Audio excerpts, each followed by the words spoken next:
Hey, what's up, guys, and welcome to Game Script. We are looking at a game on Thanksgiving between the Dallas Cowboys and the Washington Commanders. The Dallas Cowboys are 10.5 point favorites playing at home, and it has been up and down for the Cowboys under Dak Prescott on Thanksgiving.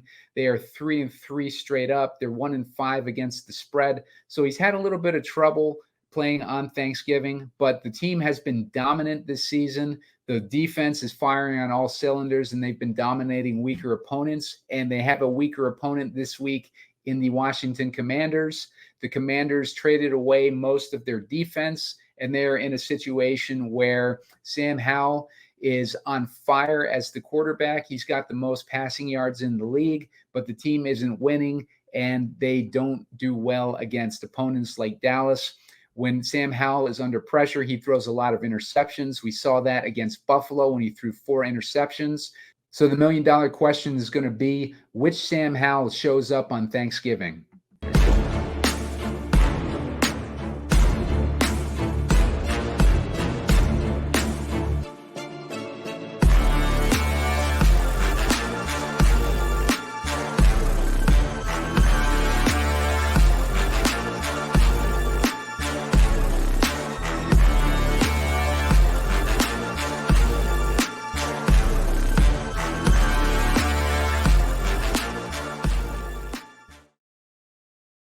Hey, what's up, guys? Simon Edwards at Pumacom here with Heat Seeker Sports, and you're watching Game Script.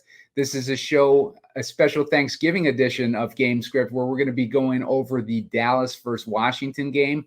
We're looking at a 48.5 point total with Dallas as 10.5 point favorites. Probably the most lopsided game on the slate. And I am joined today by Headchopper. Chop is from the Dallas area, and he is a Cowboys fan. So I wanted to get him on this show to discuss this specific game. Chop, what's going on, man? No, Simon. No. I'm not from the Dallas area, man. I'm from about 30 minutes outside of Houston. And I grew up, I love the Rockets, love the Astros, love the Houston Cougars in football and basketball is in college. But for some reason, I just did not gravitate to the Houston Oilers back in the day. I went to the Cowboys. So I am a Cowboys fan, though. But no, I did. Just trust me. You don't want to tell somebody from around Houston that they're from Dallas or vice versa. Those two entities don't like each other. Yeah, my bad. I was thinking with the Dallas Cowboys fandom, maybe there was something there.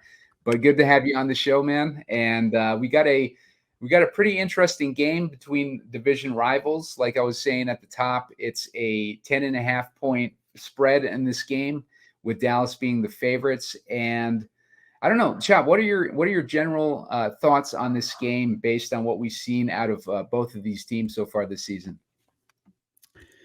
I don't foresee a whole lot of surprise here. I could be wrong, and anything can happen on an island game where everybody's watching it, and the other team, the underdog gets up and comes alive. Anything can happen, but I don't think it's going to go very far off script here. And I know we've talked quite a bit about this game already. And one thing we did discuss in a previous conversation is that although it is a divisional game, and typically, after so long, so many years in, playing each other with similar coaching staffs and personnel, you kind of get used to each other, and maybe it can be a grinded out kind of game. But we talked about how, this is a totally different play calling staff for Dallas, a different offensive scheme. And this is the first time that these two teams have met this year. So I don't think we'll have that division rivalry kind of bogged down thing that happens that you'll see around the NFL a lot this time of year. I think this is pretty fresh meeting for these two. So I'm looking forward to it. Yeah, for sure. And Dallas has been a team that has dominated weaker opponents, and I would consider Washington a weaker opponent in this matchup. They've basically given away their entire defense at this point, and their offense is doing well. Sam Howell is playing really well, but he faces a tough Dallas defense this week. Dallas's defense has been dominant this year, and it's just a tough overall matchup. But we can dig into these these players and this player pool and get an idea of who we like as far as DraftKings Showdown lineups. And before we get into that, why don't you hit the like button on this video? I'm looking for 15 likes so I can put out a shorter video a little later on, and make sure to subscribe to the channel. I've got all sorts of Thanksgiving shows coming out for the entire slate. I got one with Bob Gomes that's already up, and I recorded one with Spread a Stare a little bit earlier for the 49ers game, and I'll be recording one for the other game a little bit later on today. But you're going to want to make sure that you're subscribed to the YouTube channel so you get access to all those shows and you find out when they're coming out. Chop, if we're looking at this slate, we start off with Ceedee Lamb, who's probably going to be the chalkiest guy, like on the not only this slate but probably the main slate too. What are your thoughts here on Lamb and his matchup? Yeah, it's a good matchup, and he's a great player, and he's right now probably playing at maybe a top 5 wide receiver level in the NFL. So he'll be chalky, maybe the most highly owned guy on this showdown, and he deserves to be, and everything points in his direction to having a good game. So I'm not trying to talk anybody off of Ceedee Lamb if they got that. I mean, I think he's a great play, and there's no surprises here with him, I don't think. Yeah, no, I agree. He's gotten a ton of targets. He gets a ton of targets each week, and he's become in that elite tier this season, especially in the past few weeks since Dallas started to start clicking on that offense. And so he's been really good this season. And so is Dak Prescott. Dak Prescott has been on fire, especially the past few weeks. He had a slow week last week, but before that he was hitting 42 DraftKings points, 31, 32, and 25. And he's just been on fire, like for the mid part of this season so far. So what are your thoughts on Dak in this matchup, Chop? Yeah, I like Dak. I think they attack through the air. You know, that's what you got to decide when you start building your lineup. How's this thing going to play out, and what's the most likely scenario for each team to attack the other? And in this case, I just haven't seen Dallas being willing to really run the ball a whole lot this year, and that'd be their focal point, unlike years past with this new regime on offense. So, you know, I think their intent is to come in and pass the ball.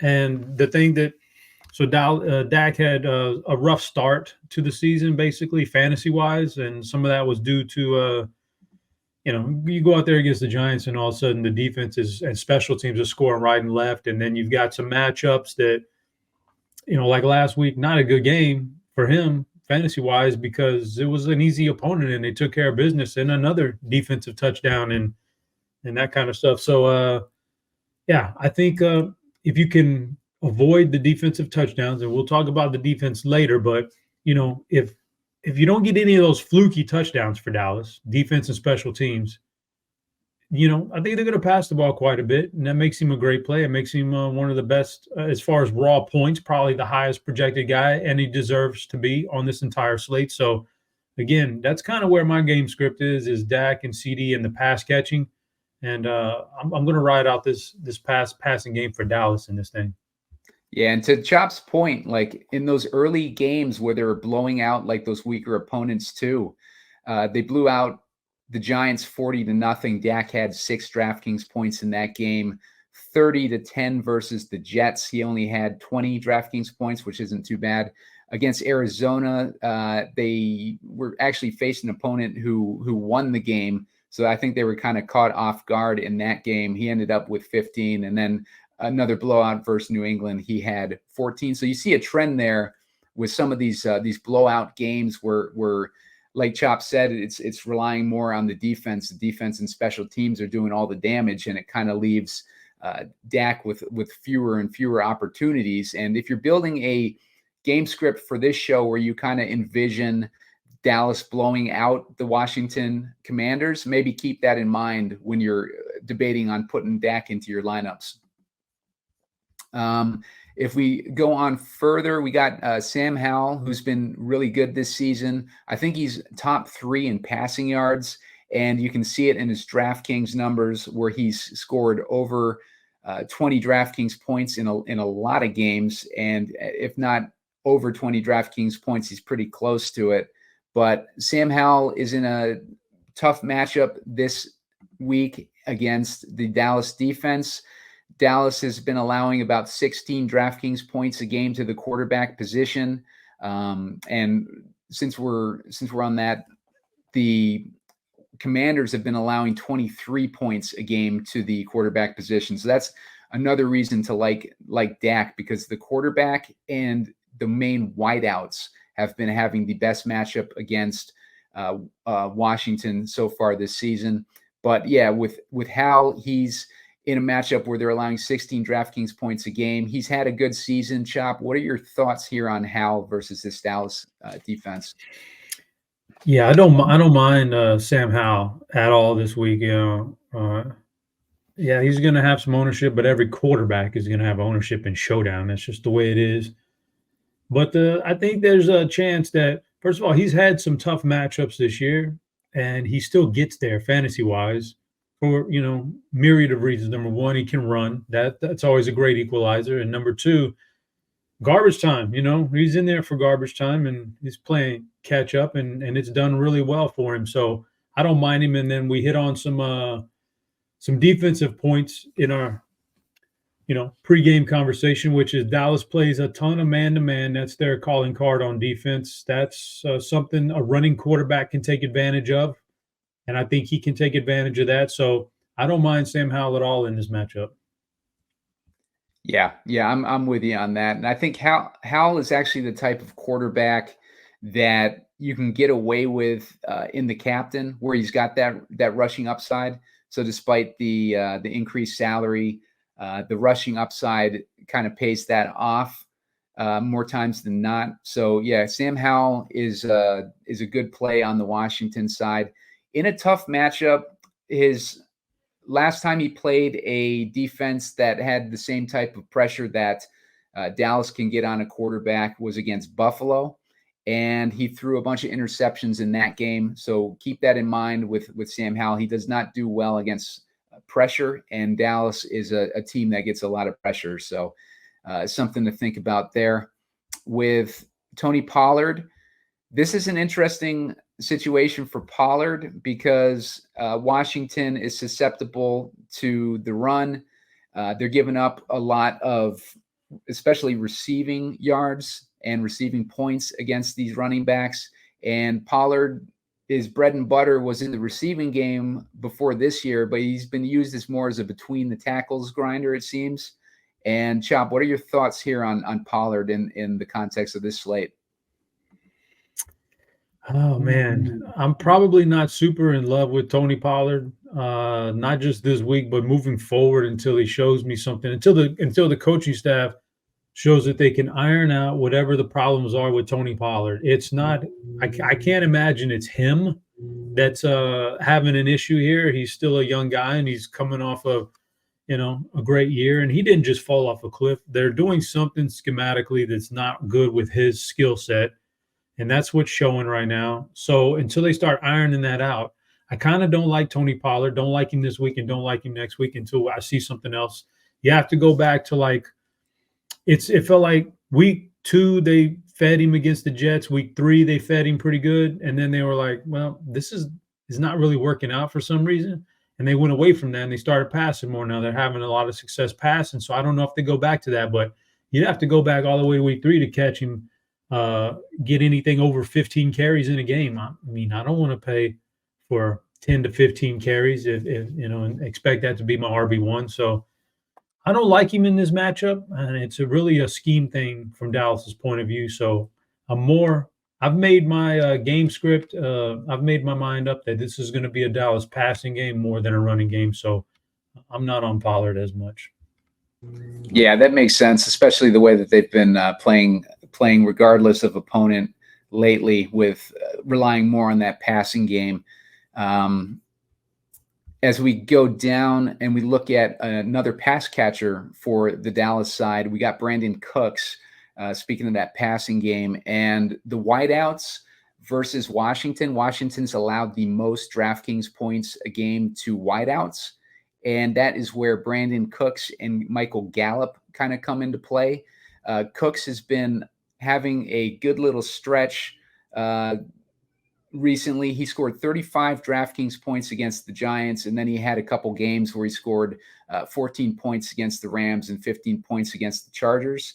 Now, Washington is allowing a ton of deep balls. They're allowing a lot of explosive plays, and I think that makes Brandon Cooks very interesting in a slate like this. What are your thoughts here on Brandon Cooks and Michael Gallup for that matter, Chop? Yeah, so I think it goes, the pecking order is Ceedee and then Cooks. Ceedee, a pretty big gap, then Cooks, and then a huge gap, and then the other guys for Dallas, right? So, but I don't mind Cooks because so there's two ways I would think about Cooks. If I'm playing Dak and Captain, I could double stack with Ceedee and Cooks. Don't mind that at all. If I am want to get leverage on the field, then I can fade CeeDee Lamb altogether and just plug in Cooks, and maybe even, if I'm playing a Dak lineup, then I can go with another wide receiver too, but Cooks would be the number one guy. So there's a lot of ways you could use Cooks. Obviously, you can tell by the game log, there's upside when they choose to target him. When they do choose to target him, and like he'll have these games where they just don't target him very much, and that's rough, and you're not going to survive fantasy-wise, but when they do target him, it feels like he's open all the time. Like he's really good. He's still got it. And so if that's what they choose to do here, if something happens and Washington decides to, we're going to devote extra coverage to CeeDee Lamb, this is something that could happen in the NFL, and it catches you and you don't even, you don't know it's going to happen until it happens and it's too late. If they decide to do something like that, yeah, Brandon Cooks could have a slate-breaking game. So he's part of that passing game that I like. Going down to Gallup, not as much. There's just not a lot of consistency there. There's just not a lot of explosiveness there from him. So I'm not as much on him in this receiving core. Looking at some projected ownership that I know, like he's not going to be that owned, but I kind of like another Dallas wide receiver in lieu of him in this game, which is going to save me money, and that's Jalen Tolbert. I think he's making a move to what is he, 2,600 or something on this slate, and that's like half the price of Michael Gallup. Like I got a 50% off discount here for a guy that I think is just as talented. He's more talented.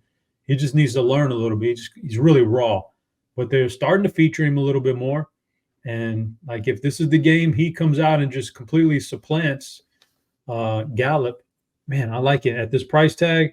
So for me, it's Ceedee, big gap, Cooks, big gap, and then I would go Tolbert, and Gallup is slightly after that, and those two guys are really together. But when you look at the price tags, it favors Tolbert. So I think this is probably one of my sleepers here on this slate. Yeah, and it would be a good week to get Tolbert going, give him an opportunity against that weak Washington secondary. Washington secondary is also like Emmanuel Forbes is out this week. He's that rookie cornerback that was allowing all these deep passes. But if he was the starter, then I can't imagine like what the backup is in that defense. But yeah, he's going to be out this game, so makes it a little bit more interesting too with these deep receivers. But yeah, like Chop was saying, Tolbert has gotten 5 targets in each of the last 3 games. So he's clearly being worked more into the game plan. And if you look at what Gallup has done with targets recently, he got 5 last game, but he went on a stretch there where you could tell they were trying to get him integrated into the offense more, trying to get him going. He had a stretch where he had 7 targets, 6 targets, 5 targets, 10 targets. After that 10 target game where he did nothing with those 10 targets, he's just kind of dropped off. And I think it would make a lot of sense if Tolbert would kind of take more of a role in this offense. And then on top of that, if Dallas ends up like more of a big lead in this game and they decide to give the younger guys some more run, you can totally see Tolbert having a good game in that scenario. And Dallas has done that a few times already this season even. So let's see. Next, we take a look at the running game for the Commanders, and Antonio Gibson is questionable. It just came out. He's going to be a game time decision, which makes Robinson interesting because Robinson has been getting a ton of targets recently. And if we're envisioning a Dallas situation where they're playing with a decent sized lead, then they're going to be needing to throw the ball on the Washington side, and that makes Robinson kind of game script proof. Chop, wouldn't you say? Yeah, I think you hit on it with the old injury thing here. Is that if say Antonio Gibson is active, I still don't want Antonio Gibson. I don't care if he's active. I still don't want him. But if he's inactive, Brian Robinson becomes a must start. And if he's active, Brian Robinson, it definitely takes a lot of the shine off. Although he's been so good at what he, these past couple of weeks coming out of the backfield catching the ball, I'm not sure he's going to lose all that work to Gibson, even if Gibson is active. So I still think Robinson's okay. But if somehow we're missing Gibson here, Robinson becomes a slam dunk, man, because they, like you said, they are targeting the heck out of him out of the backfield. 13 receptions over the last 2 weeks. That's, 15 targets. That's awesome stuff right there. And, if they get inside the 5-yard line, he's the guy. This is going to get the goal line carry. So, yeah, I like Brian Robinson, especially if Gibson is out, but he's probably a pretty decent play. And maybe even you get the whole thing where everybody panics and goes, oh, Gibson's active. Maybe we can't play Robinson anymore. I don't think that's true. Maybe you get a little ownership discount. Yeah, I think so too. I think he's probably one of the better options on the Washington side, and there's probably going to be in most lineups that people build like one or two Washington Commanders on people's lineups. So you can get a little bit different by putting more Commanders in there, but I think out of the options that the Commanders have, Brian Robinson is probably one of the better ones. If we're looking on Terry McLaurin has not done too much this season. He's kind of had a super down season, and it shows up in his DraftKings numbers. He went on a little stretch there where he was scoring double-digit points, but the last 2 weeks he scored 9 points and 7 points. But he's been basically a disappointment this year. And if we look at the numbers that Dallas is giving up to wideouts, they're only giving up like 9.9 DraftKings points a game to the wideout position, which makes Terry McLaurin not too attractive this week. But what are your thoughts there on McLaurin?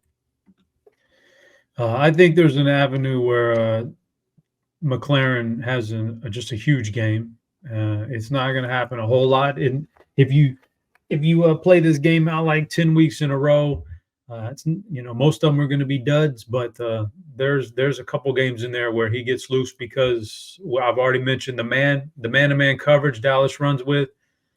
If you get a mobile quarterback who can buy that extra couple of seconds, a guy like Terry McLaurin can absolutely burn this defense. And we've seen it before. They are susceptible to big plays. You don't have to go back very far to think about what was the big play against the Jets. Was a Garrett Wilson like 80-yard touchdown. It happens, man. A.J. Brown could get loose on them, and so they can give up the big play. And so McLaurin is a guy that now we're starting to dip down into so Dak, Ceedee, well over 50% in the flex. And, I'm not even going to count the captain ownership just yet, but let's say those guys are well over 50. Guys like Pollard and Howell going to be over 40%. Right on down the line. Now we're going to get into guys like McLaurin who are under 30%, which in a showdown, really, really good ownership. That's nice ownership. So I like him, man. I think there's there's an avenue where he has a monster game here. I'm not discounting him to have, 100+ yard bonus and a touchdown, a long one. Yeah, and that's a good point, especially with the man coverage situation. And one guy who is not getting targeted a lot in man coverage is Jahan Dotson. Jahan Dotson has had a down year too this season. It's surprising that these receivers have had these down years with Howell doing so well. But Jahan Dotson, he scored a touchdown last week, and he went on a 2-game stretch there where he looked pretty good. but he's been so down this season. It's hard to have confidence in him, and especially when he's only getting targeted. I believe Rich Rebar put out an article saying he's getting targeted 14% of his routes versus man coverage. So that does not bode too well with Jahan Dotson. What are your thoughts there on Dotson, Chop? Yeah, I think McLaren is the clear number one for me this week, wide receiver for Washington, and Dotson and the rest of the guys fall way off. But anything can happen. But yeah, I'm you mentioned Howell, and he's been good, but the wide receivers not so much. It's because he runs the ball and he spreads it around so much. Like you hate it from a fantasy perspective. He just doesn't have a number one that he targets a lot. So in this case, a game like this, I don't think the targets go to Dotson's way. So I'm not very much on Dotson. I don't want to target, like anything can happen in a one-game scenario. Like for everything that I'm saying about Terry McLaurin being good and all the things he could do, it could be Dotson. So that's the way it goes. But in my head, I envision it being a McLaurin week and not as much Jahan Dotson. Yeah. One guy that I like on the Washington side as far as receivers this week is Curtis Samuel. And that's just based on the matchup, because if you look at some of these slot receivers that have done well versus Dallas, it seems like slots and tight ends are the guys who've done the best against Dallas's defense. You have guys like Adam Thielen, Keenan Allen, Rondale Moore. Those are a few of those slot receivers that have had decent games against Dallas. And then on the tight end side, you had Hunter Henry and George Kittle and Gerald Everett had decent games against them. So if I'm targeting guys on the Commander side, I'm kind of leaning towards guys like Curtis Samuel and Logan Thomas and guys like that. What are your thoughts there, Chop? Yeah, I would put Samuel in the category of probably I put him in there with Dotson. Actually, I think McLaren's the guy, but Samuel or Dotson, they could go off. You mentioned Logan Thomas. I'm just not on Logan Thomas this week, so I'm not in that route. I think that when they do get it done through the air, if that happens, it's going to come via the wide receiver and Howell's running, not necessarily the tight end. So I actually think the tight end this week is going to be whoever gets on the field for tight end for Washington is going to be used more as a blocker to try to suppress this pass rush for Dallas, as opposed to actually getting out and running routes. So I'm more on the wide receiver. So yeah, I would lump up Samuel with Jahan Dotson, and I think those guys, yeah, they have a chance. I clearly favor McLaren though a little bit more. Yeah, that makes sense too. Like I tend to lean towards Samuel and Thomas, like for salary relief situations, and I think they're going to be good guys to turn to. But it makes a lot of sense what Chop is saying too about McLaurin, especially against man coverage, and the ability of these alpha wide receivers when they get in those one-on-one situations to have that opportunity to break those explosive plays. So yeah, it's definitely a good point there for McLaurin for sure. And Dallas, as far as tight end, they got Ferguson, who's been like a little bit down the last few weeks, but he's had some big weeks in there. And we know Dak likes to target the tight end, but Ferguson's got some competition with some of these other tight ends that Dallas has. What are your thoughts on the tight end position in general for Dallas, Joe? So I'll throw a blanket statement over the tight end position for Dallas, which is that Dak loves his tight ends, but I don't think they use them nearly as much in games that are semi blowouts, or they feel comfortable about moving the ball consistently in other ways. I think they save their big tight end usage for the really tight games, like games against Philadelphia and whoever the bigger competition is. So a game like this doesn't feel like they need the tight end. I think you could, what you're going to get out of one of these guys, whichever one you choose, is a one-off touchdown, not very much volume. If that does it for you, then that's fine. But I'm not on the Dallas Titans because I think they can move the ball in a lot of different ways this week, and so they don't need to use that. That's his safety blanket, And if he doesn't feel dangerous, if he doesn't feel in danger, then he doesn't need the safety blanket. So I don't like the Titans necessarily for Dallas. And I'll throw in just to wrap up the pass catching thing here. You mentioned the salary relief. When you don't need salary relief is when you can find a guy who's under $1,000 and plug him in there. Then all of a sudden you kind of don't need to worry about a whole bunch of salary relief. You can do whatever you want. In this case, let's scroll down to Diami Brown. $600, Washington pass catcher. Man, I've already said it. We've already said it. This guy throws the ball he spreads it all around. So there's no reason why Brown can't come up with 2 or 3 big catches. When he does catch the ball, actually, big things happen. He's a big play guy. These guys were college teammates, friends.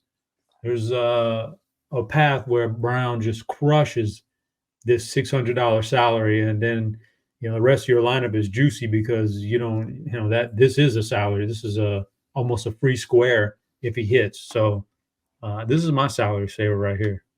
Yeah, that's a good point. And Chop's made some legendary wide receiver calls on these showdown shows. I remember the Traquan Smith a few years back was a really good one for a lot of RotoGrinders viewers who were watching that show. And he ended up just going off, and he was in probably the salary range, wasn't he, Chop? Wasn't he in that like sub 1,000 salary range?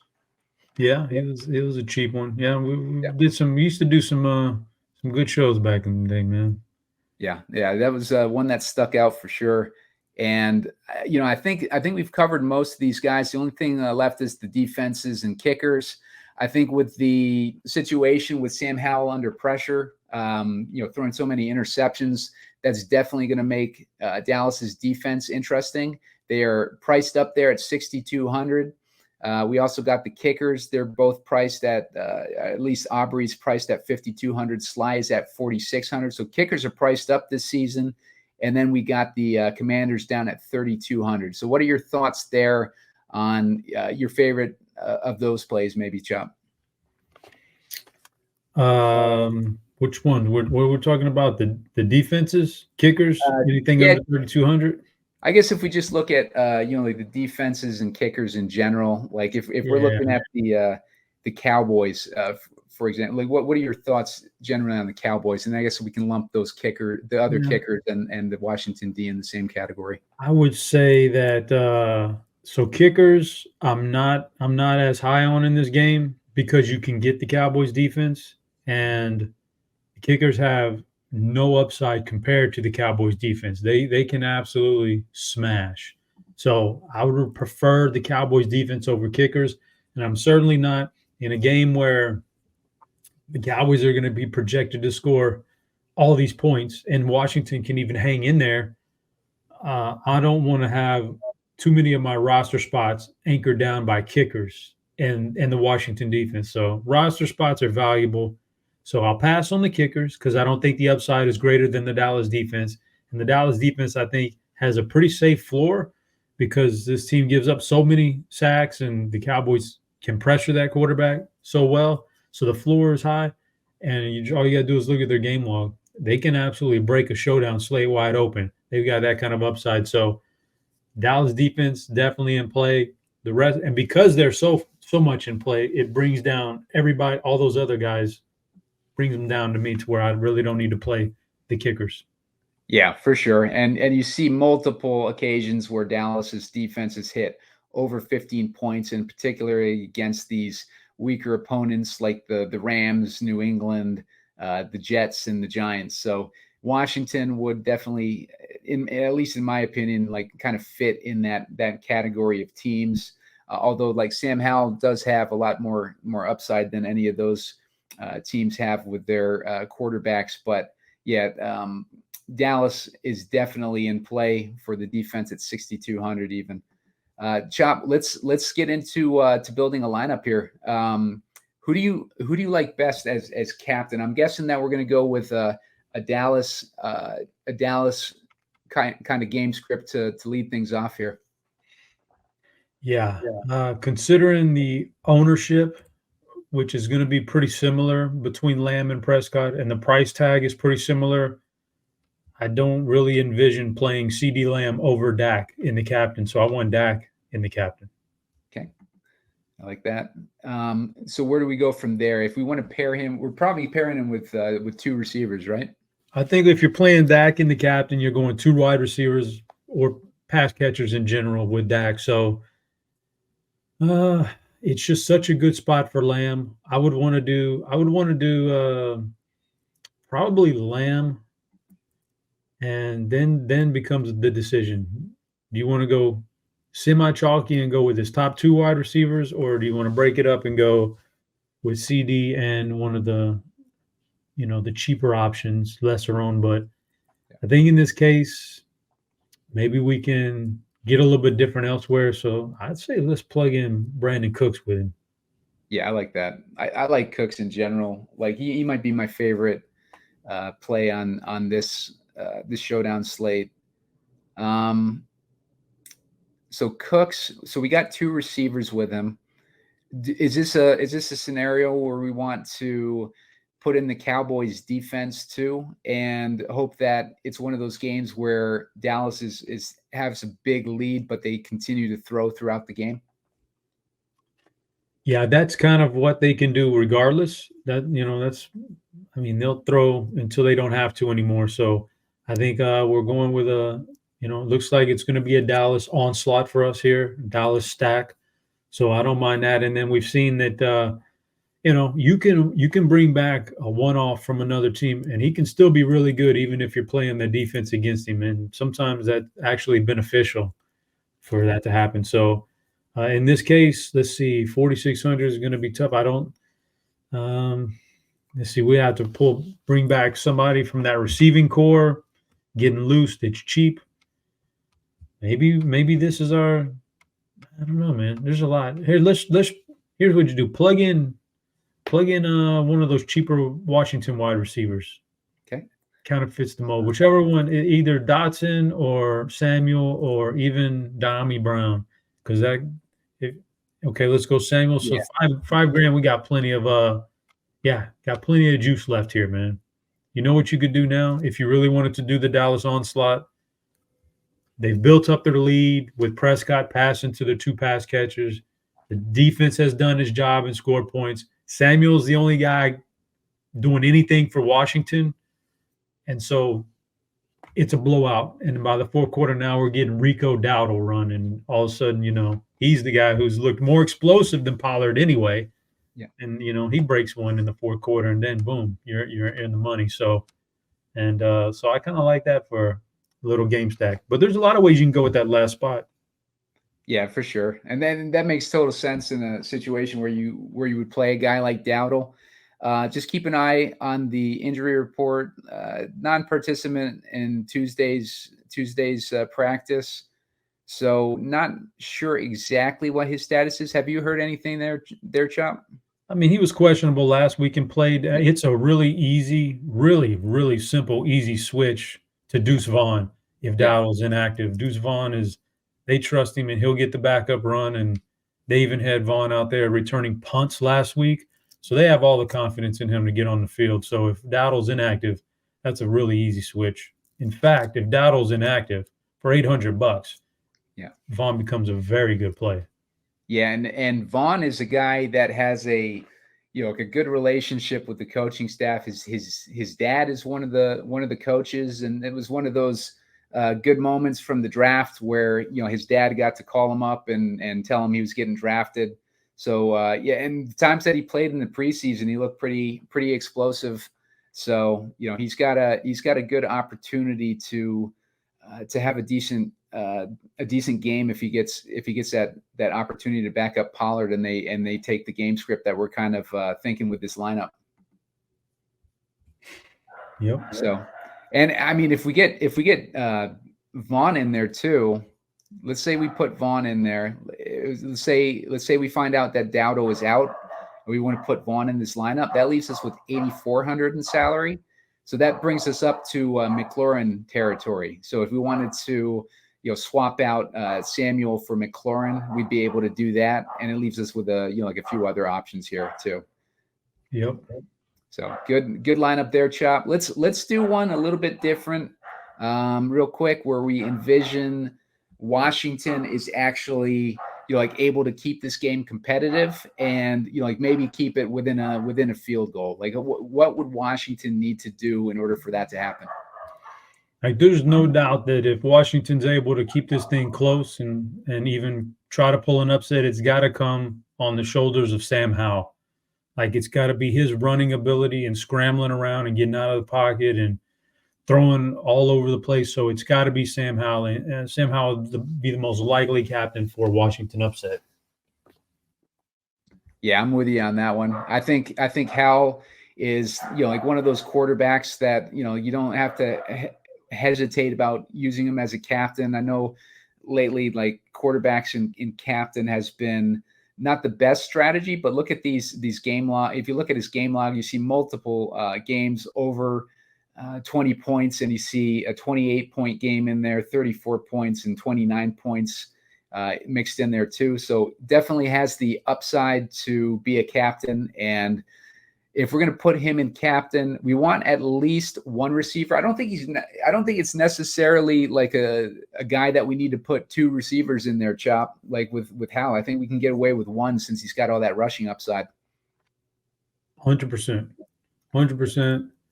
The rushing is the thing that's going to, that's what bolsters him. So yeah, in fact, I don't even let other people make the mistake of playing their quarterback and captain and thinking they have to double stack. You don't have to double stack, especially the way he spreads it around. So yeah, one, and hope that guy's the one, and hopefully McLaurin is the one. Yeah. Based on all the things that Chop was saying earlier, I think McLaurin it makes the most sense to put in there. We're hoping that he's going to beat that man coverage, maybe get a touchdown or two, and maybe just one touchdown because we don't want him to outscore Howell here. So we got McLaurin in there. Do you think we put another big, expensive Washington guy, or do you think we go with Lamb or Prescott? Where do you think we go next year? I would say at this point, so I'll throw you a loop. I'll throw you a loop, right? So if Washington's going to compete here, and they're going to try to pull the upset in this situation, and Howell and McLaurin, they're probably got, and then we're not double stacking him, so they probably pulled off a fluky touchdown somehow. So I might even throw in their defense and hope a defensive special teams comes out of it, and then that's where you get way different than everybody else with how that captain. They go for the second wide receiver, and we say that other touchdown is going to come from the defense. So I like to throw in the defense there to throw them a wrench. And regardless of, so if Washington's competing here, I think it's going to be Prescott. I think Prescott, and then you don't necessarily have to stack anybody with Prescott if you don't want to in this kind of a build, because you're saying he's doing minimum anyway, or else you'd want him in captain, and he's spreading it around. So yeah, naked Prescott right there seems pretty decent. Yeah, and I think with throwing Prescott in there too, and the salary that we have left, we have $6,900 per person. That puts us in Cook's territory. And if CeeDee Lamb's not in there, and we got Dak putting up enough points to be in the lineup, to be in the optimal, I like Cooks a lot in this game, and I think it would make a lot of sense to have at least one of these Dallas receivers in there with Dak, and I think Cooks makes a lot of sense if we want to plug him in. 100% plug him in. Okay, so that leaves us with 6,400. Now, in this scenario, if I had Howell in the captain, like if I didn't have Washington Commanders defense, like I don't mind putting the Cowboys defense in there at all against a quarterback captain, because Howell's in there because he's taking risks and he's being aggressive. And when Howell is taking risks and being aggressive, he's thrown interceptions, and one of those could easily be thrown for a pick six, which would take a opportunity away from Dak and the Dallas offense from being on the field.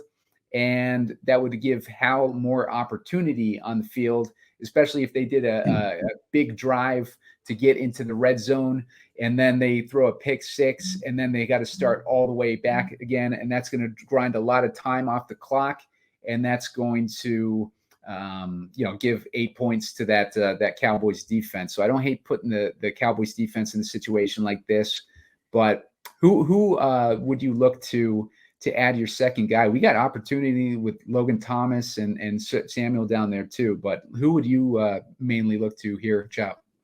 Just looking at this team, I am going to Cowboys defense here because, regardless of what, how much you feel a team might score, what are the Cowboys? How many touchdowns? How many times are the Cowboys going to get in the end zone? Vegas says about 4 times. Yep. So if, even if they don't quite achieve that, they get in there 3 times. If you can take one of them away from Prescott or Pollard, if you take one of them away and give them to your defense, you've only got a couple touchdowns left to disperse between the rest of the offense for the Cowboys. So you're hoping that goes from Prescott to Cooks, and then you're golden. And then having a defensive touchdown, this is all contingent on the Cowboys pressuring him and getting a touchdown. This is what this lineup is built on, right? But if they do that, and I've talked about this before, like when a defense scores against your quarterback nice and early or anytime, it helps you, man.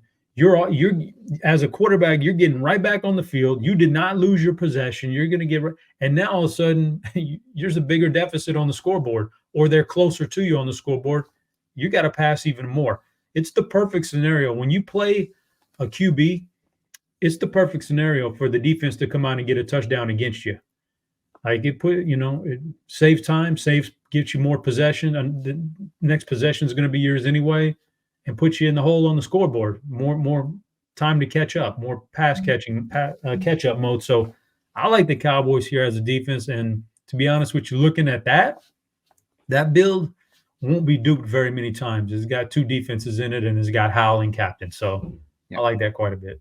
Yeah, I like that a lot too. I think that's a good build, and it uses up like basically all the salary, but still it's like it's a lineup that not a lot of people like to pull the trigger on one defense, much less 2. And especially when you got a quarterback and the captain, they don't like playing the opposing defense. So yeah, I think that build's got a definite path for sure. And I think the game script makes a lot of sense. And just looking at all the players, and I think that lineup, that way it comes together makes a lot of sense too. But so that's it for this show, Chop. Thanks for joining me, man. I appreciate it. Where can everybody find your Thanksgiving content? It's on RotoGrinders, and the videos will be on YouTube. So just go check it out. And if you come across a video, or you can look on Twitter, and we'll drop the at the RotoGrinders account. They'll have the short videos that I do, just for like a player for Showdown or a sports bet. Just take a glance at it and give it a good like, man. That's all we're asking. Yeah, for sure. The engagement always helps us out with creating content, whether it's RotoGrinders or Heat Seekers or whatever. If you're watching the video and you're getting good advice or it's helping you out, definitely hit that like button, because we're not charging for this content. All we're looking for is engagement. So it definitely helps us out. And make sure to subscribe to the YouTube channel and check out the other content, the game scripts I have for each one of these showdown slates.